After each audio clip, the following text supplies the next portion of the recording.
Bismillahirrahmanirrahim. Allahumma kana min hikmataka sirrana rahmataka wa bikum muslimin berjalan waktu. Pertemuan 4 kemarin itu tugas ada yang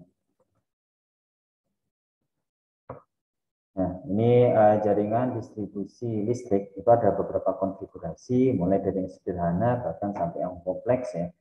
Ini tergantung dari kebutuhan konsumen.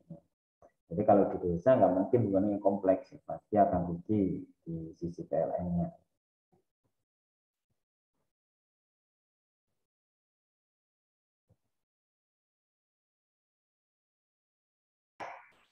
Ya. Jadi ada kata analisa, analisis ya, jangan bingung. Itu bahkan di skripsi masih banyak bukan analisa, bahkan saya sempat juga menulis analisa. Yang baku itu adalah analisis, ya. Bukan analisa. Analisis jaringan distribusi listrik.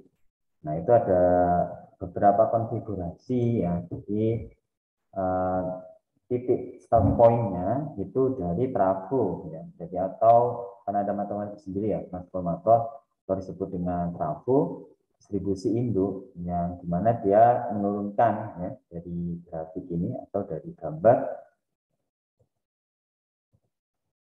ya dari trafo ini yang trafo induk yaitu dari transmisi ya, dari transmisi ke dengan distribusi ya. Jadi start awalnya itu ini distribusinya.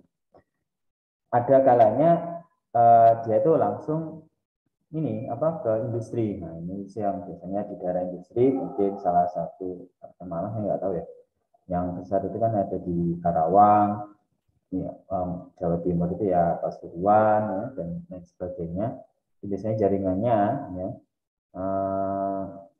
yang saya tahu ya daerah Karawang atau dari Jawa Barat, Bekasi sekitarnya itu seperti ini ya. Jadi langsung ke sini langsung karena kebutuhan yang tinggi jaringan listrik. Nah, ini dari trafo induk yaitu di sisi sekunder ya, sekunder dari trafo induk sampai ke konsumen. Itu disebut dengan jaringan distribusi. Nah, ini biasanya trafo distribusi induk itu menurunkan dari 500 kV ke 150 kV atau dua kali ya, yaitu 150 ke 70 dan dari 150 atau 70 ke 20. Ini 20 kV. Nah, disinilah kebutuhan di sisi konsumen yang disebut dengan distribusi. Nah, bagaimana untuk pertemuan kali ini kita akan diskusi terkait konfigurasi ya, susunan jaringan distribusi ya. Yang pastinya kalau kita compare dengan jaringan transmisi itu lebih kompleks di jaringan distribusi. Karena tingkat kesulitannya akan semakin tinggi.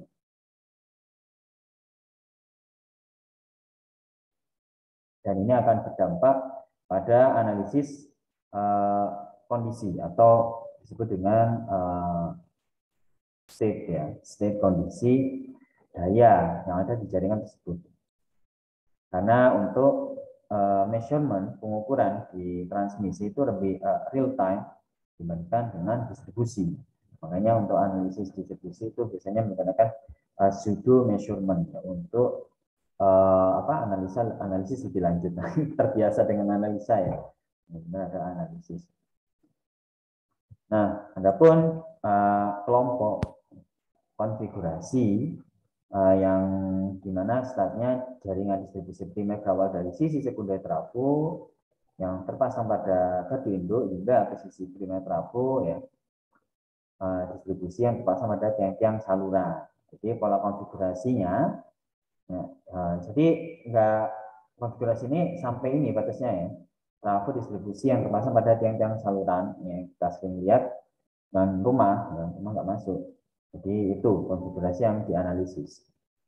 Yaitu ada 5 kelompok. Yang pertama sistem radial, sistem loop, ya, bukan loop.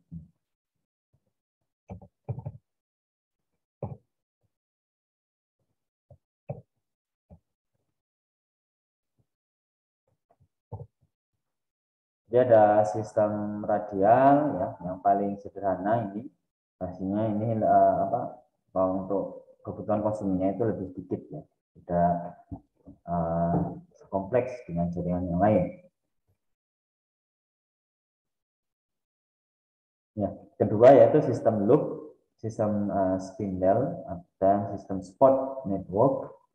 Terakhir yaitu sistem interkoneksi. Nah, ini yang paling kompleks, misalnya di daerah perkotaan ya, yang pastinya menggunakan sistem ini. Yang pertama, sistem radial. Jadi, sistem radial itu paling banyak digunakan dan paling sederhana jika dibandingkan dengan tipe jaringan yang lain, mulai nomor 2 sampai 4. Jadi, semakin ke sini itu semakin kompleks ya. Dan ini semakin sederhana, ini semakin kompleks. Nah, sistem radial itu terdiri dari atas feeder, ya, feeders atau penyulang yang menyuplai beberapa gardu distribusi secara radial. Jadi konfigurasi jaringan ini itu terbagi menjadi dua bagian. Yang pertama open radial network, ya, yaitu sistem radial terbuka, dan yang kedua sistem radial paralel. Adapun untuk sistem jaringan radial terbuka, ya, ini contohnya ini trafo utamanya ya, yaitu 150 sampai diturunkan ke 20 kV.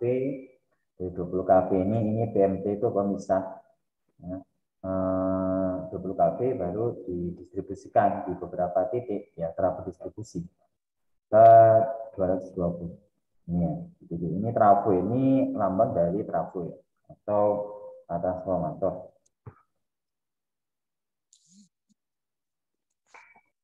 Nah, ini kayak ada suatu koneksi, dia bercabang, nah ini disebut dengan sistem radial. Dan koneksinya ini bercabang setidaknya 3 maksimal. Ini contohnya, sistem jari terbuka. Yang kedua, itu sistem jaringan radial, ini yang terbuka. Ya. Jadi ini tadi ada GD1, GD2, di sini bercabang, tiga dan seterusnya. Nah, dari jaringan sistem radial pastinya ada kelemahan dan kelebihan ya. Dan yang pastinya kelemahannya itu lebih banyak jika dibandingkan dengan kelebihannya. Karena yang sederhana, ini yang paling sederhana. Namun untuk kelebihan sistem radial terbuka, yang pertama adalah konstruksinya itu lebih sederhana. Yang kedua, material yang digunakan lebih sedikit pastinya, sehingga untuk cost atau biaya itu lebih murah. Yang ketiga, yaitu sistem pemeliharaannya lebih murah, ya, karena konstruksinya sederhana. Dan yang terakhir, yaitu untuk penyaluran jarak pendek akan lebih murah. Jadi untuk jangka semakin panjang, jadi ini lebih targetnya itu jaraknya pendek ya, dan distribusinya tidak sebanyak dengan jaringan lainnya. Adapun kelemahannya, ya, keandalan sistem ini lebih rendah dibandingkan jaringan lainnya. Faktor penggunaan konduktor itu 100%. Jadi makin panjang jaringan dari gardu induk atau gardu hubung, kondisi tegangan tidak dapat diandalkan. Jadi potensi rugi-ruginya, drop voltage-nya itu semakin tinggi. Jadi karena ada drop voltage, maka rugi-ruginya itu semakin banyak. Makanya di sini ya. Makanya kenapa penyalurannya itu lebih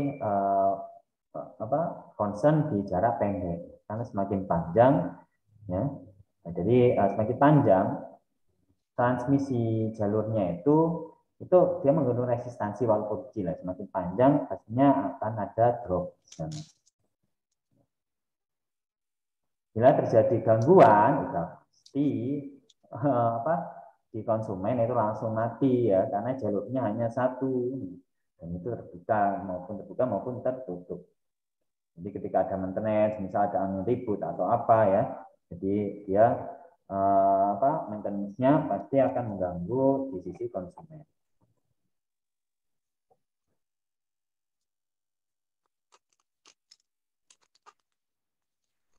Makanya kenapa ya di jalan transmisi itu setidaknya minimal ada dua jalur. Yang pertama pastinya ketika ada gangguan, jadi meminimalisir ketika ada maintenance, ada gangguan, itu ada backup ya, saluran, tidak benar-benar mati total. Ya ini ya, karena kebutuhan kita listrik yang seperti udah kayak kebutuhan pokok, nah listrik seperti hidup di hutan. Jadi makanya karena kebutuhan pokok, makanya sehingga menghindari terjadinya shutdown ya, atau matinya listrik, bahkan blackout. Kita menghindari seperti itu ya, karena kebutuhan yang tiap detik itu listrik sangat dibutuhkan. Sudah seperti makan sehari-hari ya.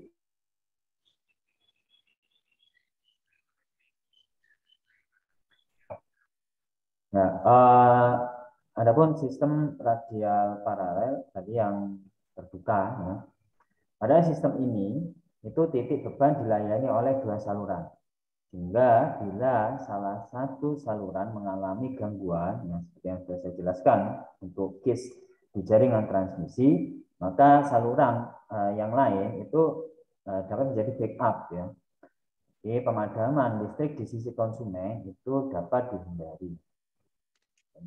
Ini dia paralel ya.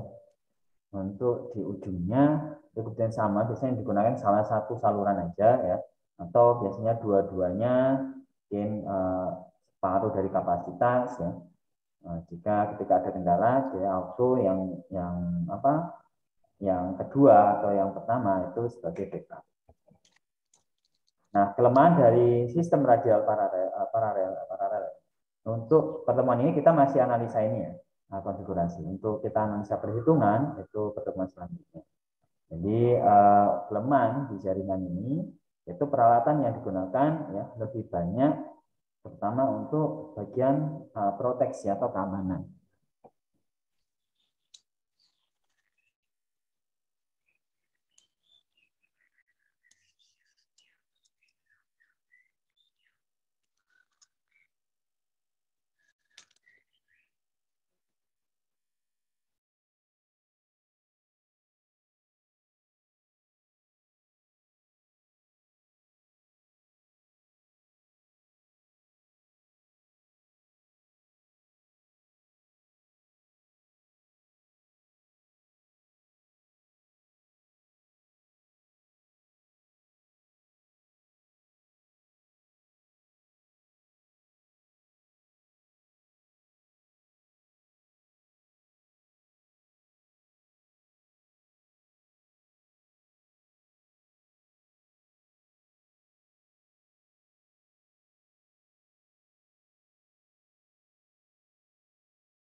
Lama enggak ini off-nya?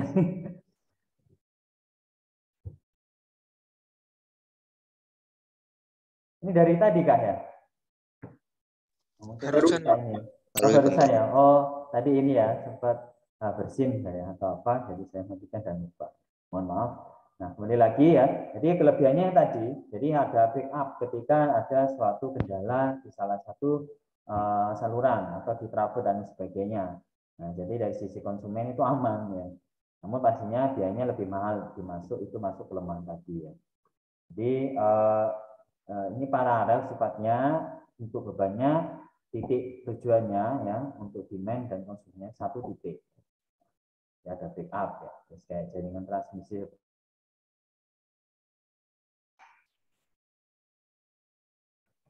Ya, itu jaringan radial. Nah, yang kedua ada konfigurasi sistem loop.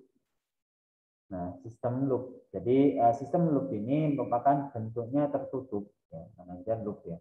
Looping atau ya, bisa disebut sebagai jaringan ring ya, berupa suatu lingkaran ya. Nah, susunan rangkaian saluran itu membentuk suatu ring atau lingkaran ya, bukan kayak lingkaran ya bulat gitu, namun dia melingkar ya, apa ya, titik awal dan titik akhirnya itu sama. Makanya disebut dengan link yang memungkinkan titik beban terlayani dari dua arah saluran. Jadi karena ring di titik manapun itu bisa.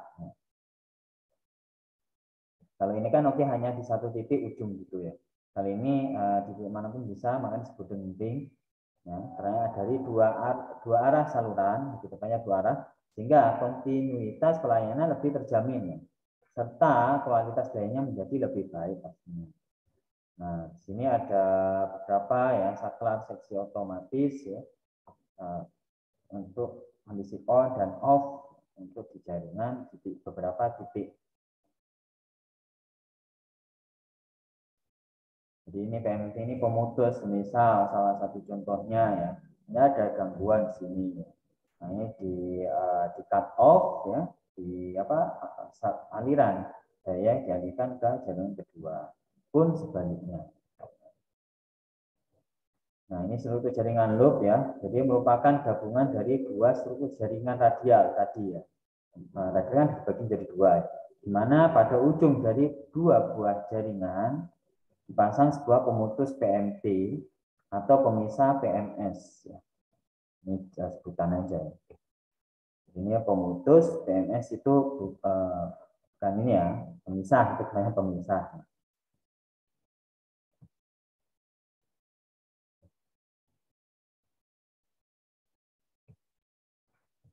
Oke, jadi konfigurasi loop ini ya. Jadi ketika terjadi suatu gangguan atau setelah gangguan dapat diisolir ya untuk maintenance, maka pemutus PMT tadi atau pemisah itu ditutup sehingga aliran daya listrik ke bagian yang tidak terkena gangguan tidak terhenti jaringannya. Jadi ininya ini tertutup, ya. Jadi dialihkan ke saluran kedua atau sebaliknya. Jadi untuk pelayanan daya di konsumen itu tetap terjaga ya, kualitasnya. Namun karena banyak ya komponen tambahan ya di saklar pemutus dan pemisah atau pemisah dan ada backup juga, maka untuk biayanya itu investasinya lebih mahal. Namun kalau kita mikirin ya di konsumen lebih banyak ini lebih terjamin kayak kita radial, namun gangguan terus ya pasti banyak komplain di konsumen. Jadi walaupun mahal, namun kan secara investasi itu bisa menutup ya kerugian awal. Dari kelebihan sistem loop ini, yaitu pertama dapat menyalurkan daya listrik melalui satu atau dua saluran feeder yang saling terhubung. Ya, yang secara ekonomis menguntungkan ya, karena dari sisi konsumen kan penggunanya secara kontinuitas ya, tidak ada pemutusan, dan bila terjadi gangguan ada backup, jadi di sisi konsumen tidak terganggu, sehingga kontinuitas penyaluran daya listrik lebih terjamin. Bila digunakan dua sumber pembangkit, kapasitas tegangan lebih baik dan regulasi tegangan cenderung kecil ya. Dan dalam kondisi normal, pemutus beban dalam keadaan terbuka. Ini untuk kondisi normal ya. Jadi oke, cukup satu saluran saja. Dan biaya konstruksi lebih murah, ini mungkin analisanya lebih ke skill ya. Dan 8 faktor penggunaan komputer lebih rendah. Sehingga keandalan relatif lebih baik. Nah, ada beberapa kelemahan ya dalam sistem ini itu ada jatuh tegangan ya yang masih ya, bukan masih cukup besar, dan bila beban yang dilayani bertambah ya, dari sisi konsumennya, maka kapasitas pelayanan akan lebih jelek, jelas ya, untuk masuk ke semua konfigurasi ya.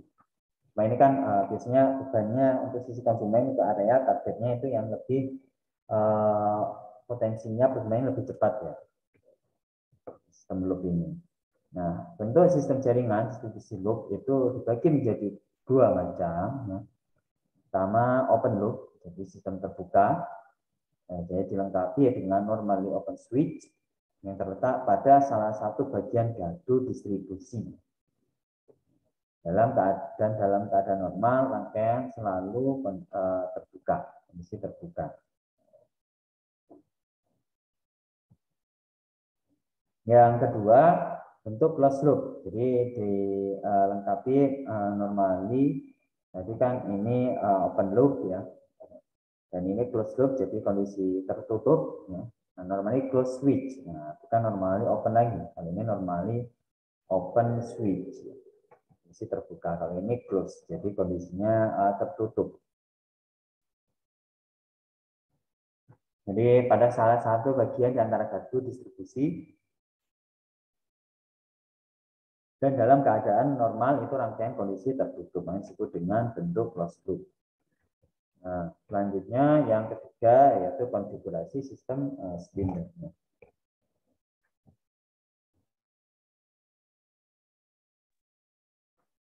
Nah, untuk jaringan ini merupakan saluran kabelnya itu bawah tanah untuk kategori tegangan menengah atau disebut dengan SKTM.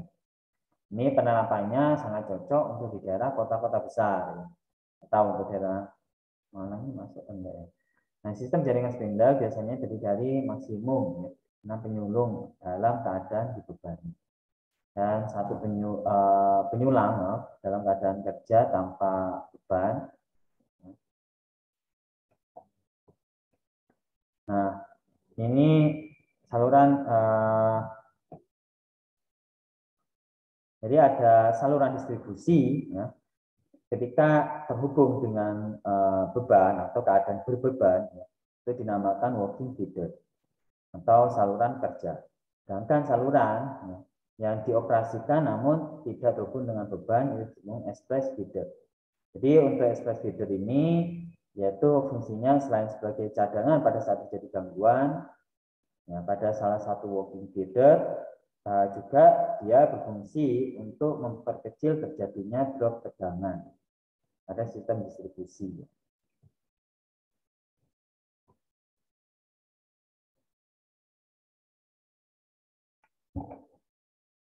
Nah, untuk operasi jaringan spindle ini, yang pertama dalam keadaan normal, kita cek dulu teman-teman. Nah, ini ya, ini apa trafo induknya dari 20 kV ini ya.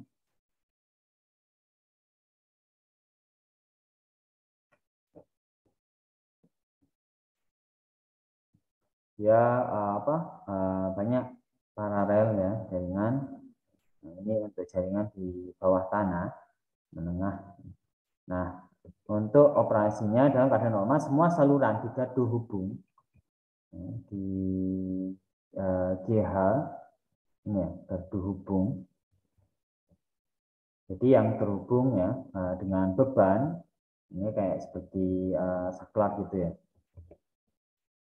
Nah, terhubung terbuka sehingga semua sekalian beroperasi radial. Jadi kalau ini SKB atau gardu hubungnya itu kondisi terbuka semua, bentuknya jaringannya seperti jaringan radial yang pertama ya, bentuknya. Terus yang kedua, dalam keadaan normal, saluran ekspres tidak dibebani. Jadi untuk saluran ekspres ini itu tidak terhubung dengan beban. Dan dihubungkan dengan rel di gardu hubung dan digunakan sebagai pemasok cadangan dari gardu hubung. Jadi dia sebagai backup ya. Jika ada gangguan di sini cadangannya kurang, nah dia langsung ekspres untuk mensuplai ya daya di sisi konsumen. Dia makanya langsung terkoneksi secara langsung dengan gardu hubung. Yang ketiga, bila salah satu seksi bagian dari SKTM mengalami gangguan dari jaringan tadi, maka saklar beban di kedua ujung seksi yang terganggu itu dibuka ya. Ya, jadi ini dibuka, ini juga dibuka. Kalau yang dibuka hanya ini tetap beroperasi ya. Jadi oke ini buka, nah ini sebagai ada backupnya dan saluran yang lain. Kemudian sisi gardu induk GI mendapat suplai dari GI dan gardu hubung mendapat suplai dari gardu hubung melalui saluran ekspres. Makanya ketika ini ada gangguan, contohnya saluran yang kedua, kolom yang kedua ada gangguan, ini di pemutus TMP ya, ini diputus atau kondisi open saklar ya, open circuit, dan ini juga di open, sehingga dia tidak ada saluran. Jadi salurannya harusnya lewat sini, teralihkan ke saluran yang lain atau langsung bypass ke express feeder ini. Jadi sifatnya seperti bypass ya. Oke, ini sebagai backup di SKB ini, misal yang melalui daya yang harusnya daya sekian VA ya, itu terdistribusi secara rata, kolom pertama 2, 4, dan 5, karena yang kolom kedua ada gangguan, sehingga yang harusnya lewat kolom kedua itu langsung melewati bypass express feeder.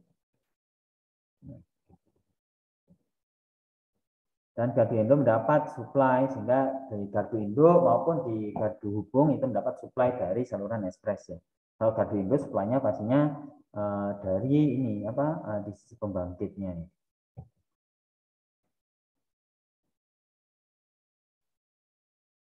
Jadi untuk distribusi tipe ini itu sangat cocok ya, untuk memenuhi kebutuhan, pertama yaitu peningkatan keandalan atau kontinuitas pelayanan sistem, terus menurunkan atau menekan ya rugi-rugi akibat gangguan yang yang tidak terduga atau yang ada di luar dari sistem.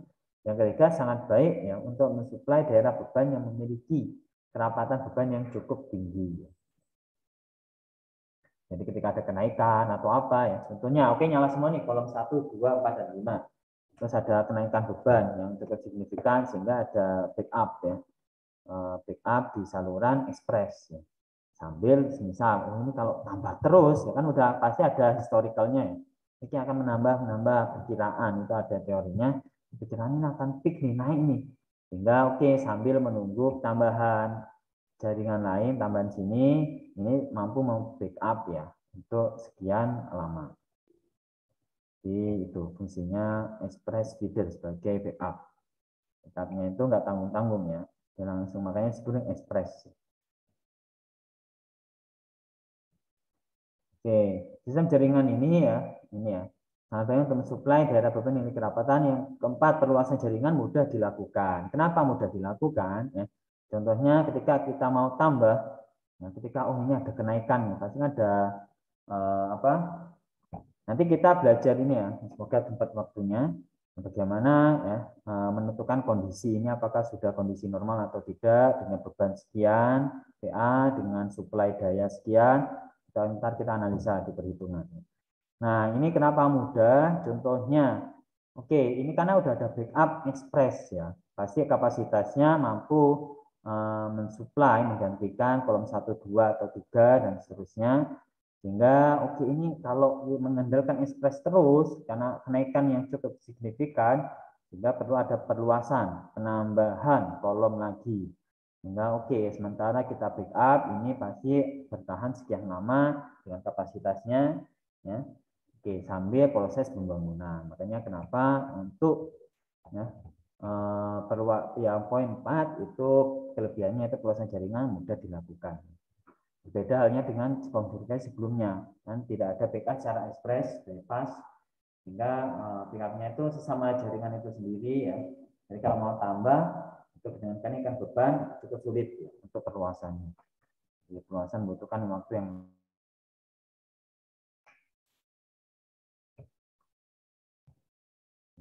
jaringan tadi. Selanjutnya yaitu yang keempat, konfigurasi sistem spot network ya. Yaitu untuk pelanggan yang tidak boleh padam, khususnya pelanggan VVIP ya, mungkin pelanggan untuk perkotaan, mungkin bisnis center ya. Salah satunya di Surabaya, terutama di Jakarta ya. Yang contohnya di daerah Sudirman ya, SCBD itu kan daerah jantungnya pusat industri ya. Mungkin industrinya ada di mana-mana, namun kantor pusatnya kan di sana ya. Jadi kalau mati cukup lama ya sudahlah ya, perekonomian bisa blok. Dan selain itu juga ada pemerintahan, ya, istana presiden, istana presiden mati listriknya ya. Ada gedung MPR ya, bandar udara, apalagi rumah sakit dan kawan-kawannya, sehingga tegangan listrik itu disuplai ya, dengan jaringan spot network ya, dengan minimal 2 distribusi sekaligus plus ACO automatic switching over. Ya. Jadi dia ketika ada perubahan yang cukup signifikan, itu secara otomasi menyesuaikan. Nah ini ya. Nah sistem support network merupakan sistem penyaluran tenaga listrik yang dilakukan secara terus-menerus oleh dua atau lebih feeder pada gadu-gadu induk. Jadi sistem ini merupakan pengembangan ya dari jaringan konfigurasi sebelumnya.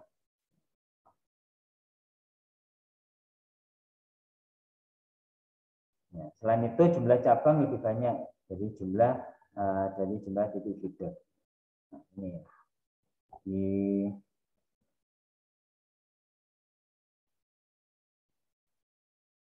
jadi ini untuk sumber busnya ya sumbernya dari sini. Jadi lebih kompleks ya untuk jaringannya jika dibandingkan dengan jaringan sebelumnya. Nah ini ada apa namanya sub transmission circuit ya. Mentransmisikan ya daya ini beberapa titik substation, jadi sub stasiun atau sub daerah lokal untuk jaringan untuk trafo ya. Ini banyak beberapa titik, jadi cukup kompleks ya untuk konfigurasi sistem support network ini. Jadi backupnya itu banyak ya, backupnya banyak. Ketika ini error, di sini ada backup. Nah, ini juga ada backup. Dan itu pun backupnya kalau ini kan ini di satu titik beban jadi satu ya. Kalau ini kan secara lokal, jadi backupnya itu secara lokal. Ya. Jadi tidak oke. Misal contohnya saya ambil contoh aja di Unisma. Ya. Kalau yang ini kan langsung bebannya langsung induk satu jaringan Unisma. Ya.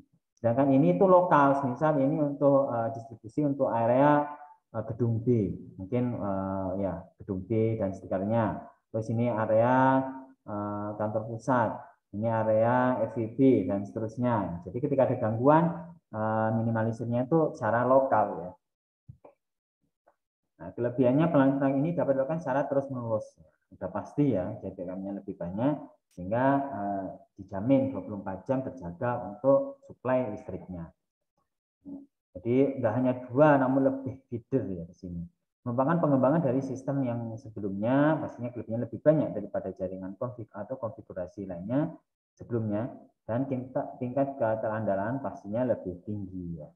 Nah, jumlah cabang lebih banyak, ya, jadi secara lokal itu banyak jika dibandingkan konfigurasi 3, 2, dan 1, dan dapat digunakan di daerah kebatasan yang sangat tinggi, ya, cukup tinggi. Ini memiliki kapasitas dan kontinuitas lainnya sangat baik ya. Dan gangguan terjadi itu pada satu saluran tidak akan mengganggu kontinuitas lainnya, bahkan secara lokal ya. Dan secara langsung overall gitu.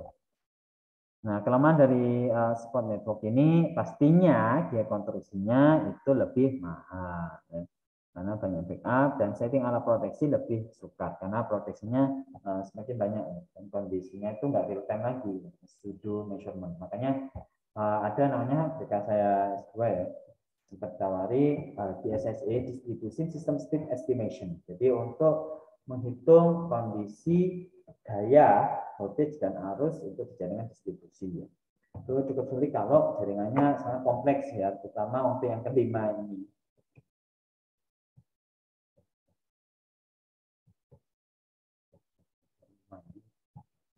Bentar.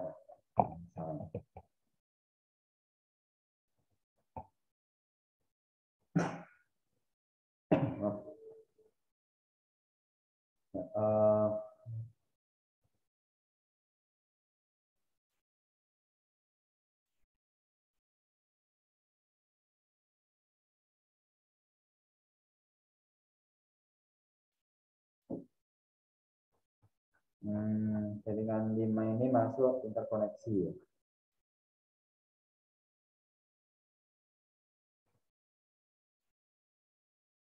Nah, yang ini ya, yang paling kompleks ya pengembangan dari konfigurasi sebelumnya.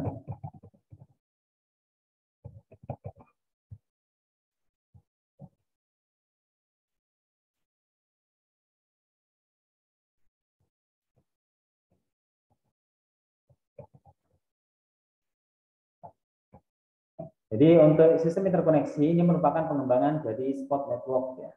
Jadi penyaluran daya itu dari beberapa pusat pembangkit listrik yang dikehendaki secara paralel. Jadi pembangkitnya hanya satu, namun ada paralel backup-nya.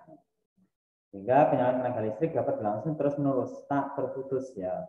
Dan bahkan ketika ada gangguan, misal semuanya itu ada backup ya dari sisi pembangkitnya. Walaupun daerah kepadatan beban cukup tinggi dan luas ya, jadi tetap jaringan tipe ini. Hanya saja sistem ini memerlukan biaya yang lebih cukup mahal dibandingkan generasi 4, apalagi 3 dan seterusnya. Karena sistem interkoneksi ini sangat baik, jadi bisa diandalkan dan merupakan sistem yang memiliki kualitas yang cukup tinggi. Jadi untuk sistem interkoneksi ini salah satu contoh ya ketika ada salah satu pembangkit tenaga listrik mengalami gangguan, penyaluran tenaga listrik dapat dialihkan ke pusat pembangkit lainnya. Jadi ada backup gitu ya.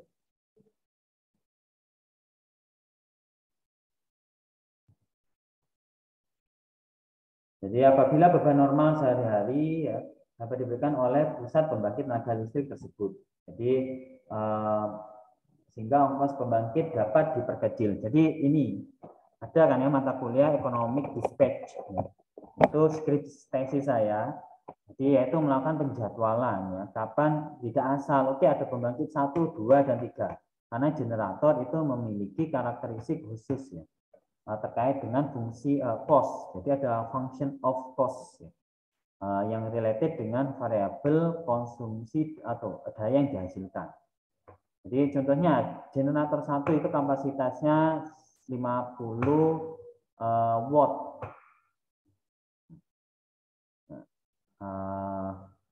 Terus yang lainnya lagi ya. Misal yang cukup tinggi 100 MW megawatt dan seterusnya. Jadi ada kapasitas generator dari kecil sampai yang tinggi.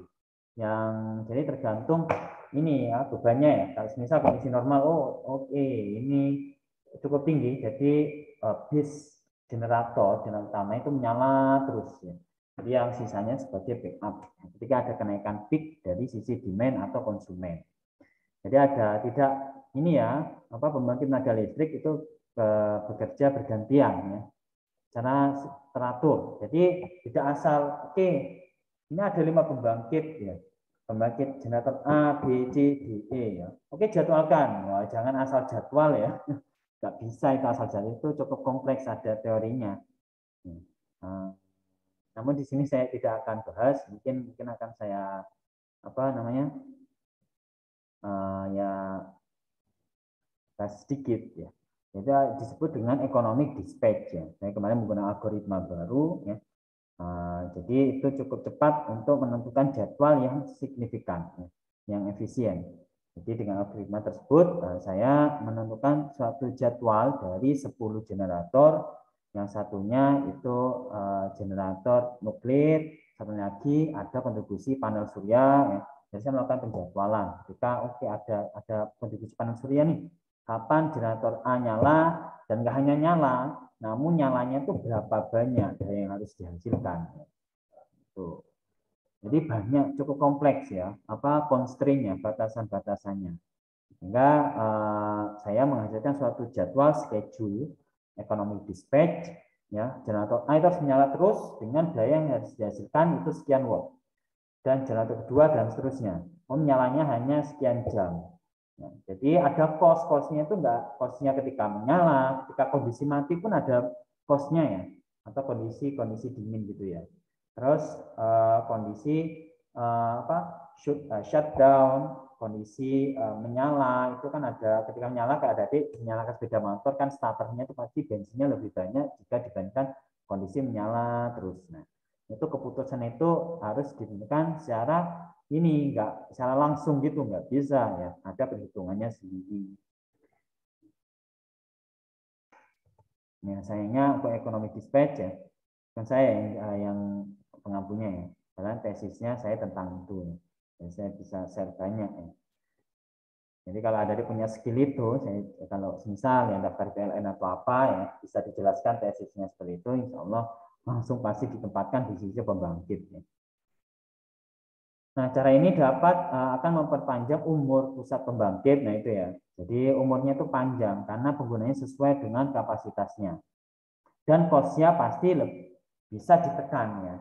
Karena tujuan dari penjadwalan itu adalah cost, makanya disebut ekonomi dispatch, penjadwalan untuk cost yang meminimalisir, jadi minimize, seefisien, semurah mungkin. Nah ini, jadi ada GI-nya itu tidak satu, GI ini generator induk ya. Jadi generatornya itu enggak satu, namun lebih dari satu, ada generator induk satu, dua, dan tiga. Nah kita nanti analisanya ke ini ya, yang kompleks ya, semoga untuk waktunya. Nah, jadi konfigurasi sistem interkoneksi ya, maaf.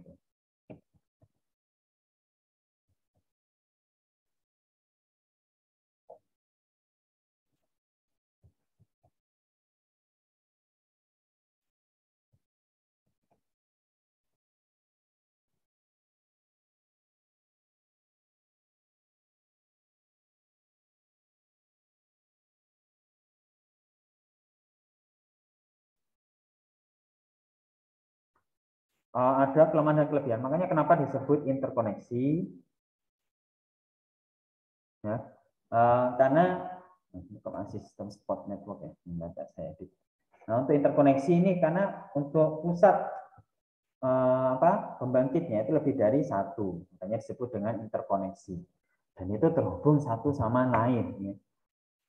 Jadi ini untuk daerah yang pastinya padat dan tidak hanya padat, namun sangat vital ya untuk dia merupakan daerah vital sehingga harus disuplai secara 24 jam terjamin listriknya.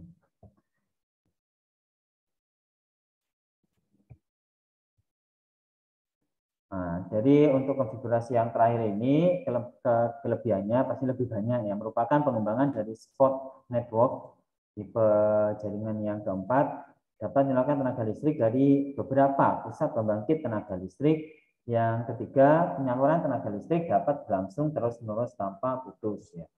Ini pastinya memiliki keterandalan dan kualitas sistem yang tinggi. Jadi ketika ada pembangkit satu yang rusak, ada suplai pembangkit yang lainnya. Jadi tidak hanya ini ya terjamin gitu ya. Udah terjamin terus bebannya itu tinggi ya dan tingginya tiap detik, tiap jam. Jadi terjaminnya harus 24 jam.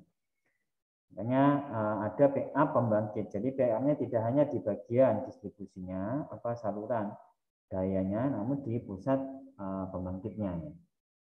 Jadi ongkos pembangkitnya dapat diperkecil, jadi dapat diminimize ya di sisi pembangkitnya. Jadi sistem ini dapat bekerja secara bergantian sesuai dengan jadwal yang telah ditentukan. Sehingga umurnya itu panjang di sisi pembangkit. Sehingga kestabilan tetap terjaga. Pastinya keterandalan juga. Sehingga capai penghematan itu dapat dicapai ya dalam aspek investasi. Nah, jaringan ini sudah siap ketika dihubungkan dengan pembangkit listrik ya. Jadi untuk pembangkit listrik itu siap ada kontribusinya. Ketika ada kontribusi pembangkit listrik yang kategori energi terbarukan, misal ada wind turbine, panel surya, PLTH, PLTA dan lain sebagainya. Nah, saya coba share materi yang ini ketika ada kontribusi dengan pembangkit listrik yang energi terbarukan ya, sehingga kemarin saya sudah sempat download, yaitu ada yang disebut namanya smart grid ya. Smart grid itu ketika ada kontribusi pembangkit listrik energi terbarukan, sumber energi terbarukan. Dan tidak hanya itu, namun juga smart, jadi ada kontribusi artificial intelligence dan algoritma lainnya.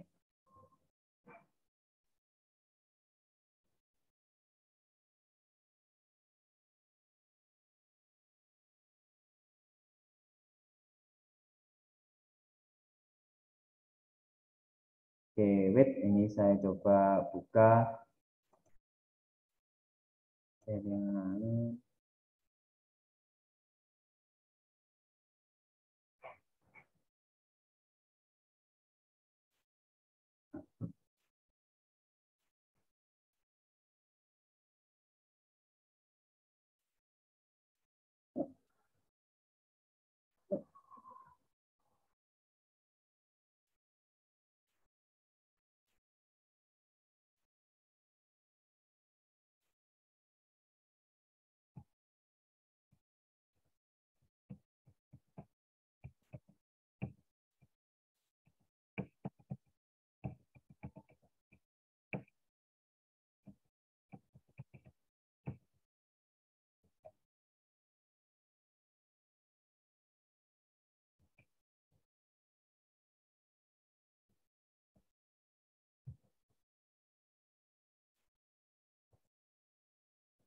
Oke, ini saya coba ini ya, ini materi saya tentang smart grid. Ada kontribusi pembangkit energi terbarukan. Nah, ini large scale power plant. Jadi ini sisi pembangkitnya, ya. Nah, distribusinya tadi perumahan. Nah, yang kategori pertama itu energi terbarukannya itu sejajar atau paralel dengan pembangkit energi konvensional. Apa itu konvensional? Itu yang bahan bakarnya menggunakan bahan bakar batu bara, ya, dan teman-temannya. Ya. Oke, yang kategori kedua ini ya sama. Ini jalurnya berbeda, kalau ini jalurnya sama. Ya. Ini jalurnya sama. Terus kalau ini hanya satu arah ya. Oke, hanya mendistribusi aliran daya langsung ke perumahan, perkantoran, industri, pemerintahan dan sebagainya. Sedangkan ini ada kontribusi balik. Jadi dari sisi di perumahan, perkotaan, perkantoran dan kawan-kawannya itu ada arahnya itu dua arah. Ya. Jadi kita contohnya di rumah, ya, kalau menggunakan PLTS rooftop itu kita ketika ada kelebihan listrik kita jual ke PLN. Ya. Namun untuk misalnya udah ada regulasinya, nggak tahu untuk daerah Jawa Timur, Malang dan sekitarnya, gimana regulasinya pasti berbeda untuk di daerah masing-masing. Nah, jadi ada sistem jual beli ya sini. Jadi kita itu jual listrik, bukan jual lagi benang goreng dan sebagainya, kita jual listrik. Udah dapatnya gratis, dijual lagi ya dari sinar matahari, angin dan sebagainya. Namun ini potensinya yaitu untuk PLTS. Nah, ini salah satu yang tantangan yang selanjutnya ya. Jadi PLTS-nya itu tidak hanya ya, langsung disetorkan ke jual, namun juga untuk mobil listrik, ya, baterai, untuk dan lain sebagainya. Jadi dua arahnya itu jualnya tuh nggak hanya langsung ke PLN, tapi saya kalau ada kelebihan listrik nih, saya distribusi daya kelebihan saya ke PLN, saya jual dapat uang. Ya, mungkin tidak hanya dapat berupa uang ya, mungkin dapat ibarat tabungan untuk listrik bulan depan dan sebagainya. Atau kita menjualnya distribusinya itu sesama tetangga ya, sama tetangga, atau bahkan kita dapat listrik dari perkantoran, kita beli dari perkantoran, kita beli listrik dari kantor-kantor dan lain sebagainya ya. Nah ini sistemnya udah sistem IoT ya, ini generasi listrik 4.0 ya, jadi udah distribusi ya, secara udah menggunakan teknologi IT atau IoT ya untuk jualannya. Jadi jualannya itu di Shopee dan sebagainya tidak jualan barang dan jasa, namun jualannya udah jualan listrik ya sama toko. Jadi nanti next time generasi selanjutnya itu kita itu nanti jualan ya. Di Shopee apa? Saya mau beli nih 20 watt dan sebagainya. Tuh. Nanti itu ya ke depannya, itu tantangan yang ke depan. Baik, mungkin itu dulu untuk pertemuan kali ini penjelasannya. Apakah ada yang ditanyakan sambil presensi? Saya presensi terlebih dahulu ya. Jadi subhanakallahumma wa bihamdika asyhadu an la ilaha illa anta astaghfiruka wa atubu ilaik. Bismillahirrahmanirrahim. Innal insana lafi khusr illa alladziina aamanu wa 'amilus shalihati wa tawassaw bil haqq. Jadi saya mohon maaf jika ada kekurangan dan jika ada yang diskusi bisa di back group. Dan terima kasih. Wassalamualaikum warahmatullahi wabarakatuh. Waalaikumsalam warahmatullahi wabarakatuh. Waalaikumsalam warahmatullahi wabarakatuh.